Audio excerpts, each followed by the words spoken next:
stuff is popping off right now. I should take this off right now. I'm sick, by the way. It's not corona, I just have a stuffy nose. Britt had it like a week before me, so I think I got it from her. It was a very, very runny nose, just like from Usually the case. She gets sick, then I do. Yeah.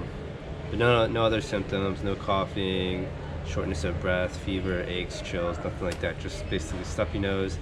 And because we were on a plane earlier today with the congestion, my ears won't decompress, so I can't hear. But other than that, we're okay. But it has been quite the last couple of days. It feels like a decade happened in the last 48 to 72 hours. Yeah, actually that's a quote I heard later. There are decades where nothing happened, and there are like moments I think where decades seem to happen.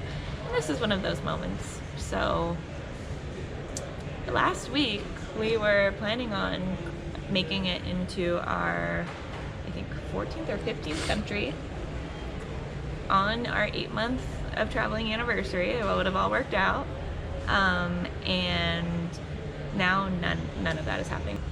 Last week we were in Ecuador. We had just come off of a wonderfully fun canyoning trip in Baños, and we moved down to Cuenca to explore that city, which was supposed to be one of the greatest ones, but then Blake started feeling a little bit ill, not like coronavirus ill, just under the weather.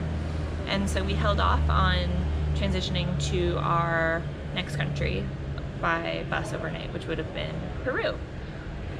But then over the weekend, things just started to change so quickly.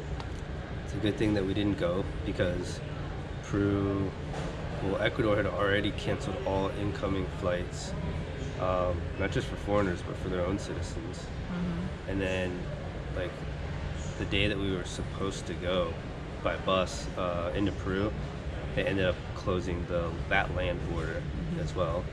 Mm-hmm. Now I believe they're all closed for both countries, Peru and Ecuador. And many other South American countries as well. Yeah.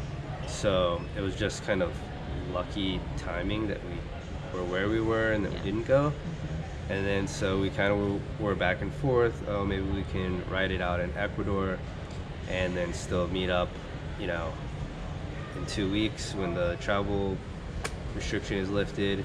But, the more we look at things, the more it looks like it's just going to get worse. Probably extended, probably more restrictions put in place. So instead of riding it out, we decided to kind of start checking flights to come back home, which wasn't what we wanted to do yet. But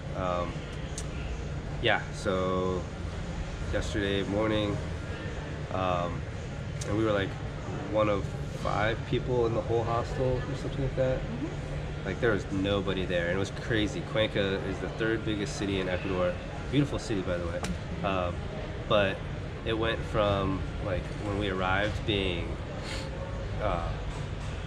lively, people on the streets, full of cars, shops, restaurants, everything open, to within a couple days, like, being a ghost town.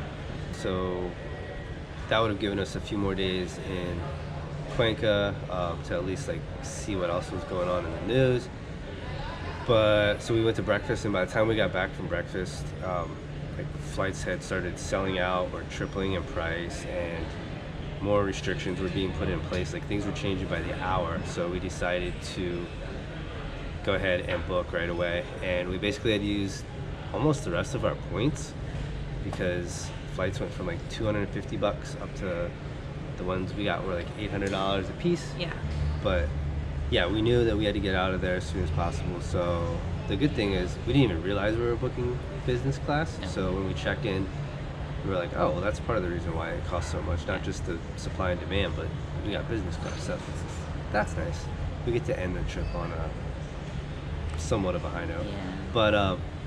But so we ended up leaving last night, like packing basically, getting on a 4-hour bus from Cuenca to Guayaquil, where the airport is. And then, like, once we arrived there, we heard that the next day, which is today, they were banning inter-provincial transport. And we wouldn't even have been able to take the bus to Guayaquil if we didn't leave when we did. So it's madness. It was madness. And not how we wanted to end things. The kind of bus station was kind of crazy. The airport was kind of crazy. We got like 4 hours of sleep maybe because we had to get up. Our flight left from Guayaquil at 6 a.m. so we had to be at the airport at like 3. And it was a short flight to Panama City, which is where we are now, with a 10-hour layover, waiting to get our next flight to take us back to DC in the States. And we'll get there after midnight. Who knows with screening and customs and immigration how long it'll take, especially since I got this cold. Like, I'm hoping I don't get quarantined or whatever, but if they need to test me, good, you know. You don't have the. But anyways, it's just been crazy and like kind of not sad, but like You can say sad. it's just been sad. not the way that we wanted to end. A lot of our like friends or acquaintances that we've met on Instagram and other networks, like through traveling, or just people that we've met traveling, have all been in pretty similar situations. Like, they have been in countries and they're trying to decide, are they going to write it out here or there, and pretty much everybody's trying to get back home as soon as possible. But a few people we've met are stuck, but that might change. But a few people got basically trapped where they didn't want to be trapped. Which is why we left, because we didn't want to be, you know, a week or two somewhere is fine, but if this turns into being a couple months, that's a whole nother story. So yeah, and that's kind of where we are right now. So we're going home. Maybe we'll be able to get back out on the road if this settles somewhat soon, but right now it's not looking like that's the case. We still have a lot of videos to publish, or edit and post. Like, we spent so much time working on our photos and Instagram and stuff that we didn't do too much of the YouTube channel. We started it a couple months after we've been traveling, so we're definitely going to have a lot more time to be working on those and we will keep putting those out. So, you know, keep watching. We appreciate everybody that's been watching, liking, subscribing.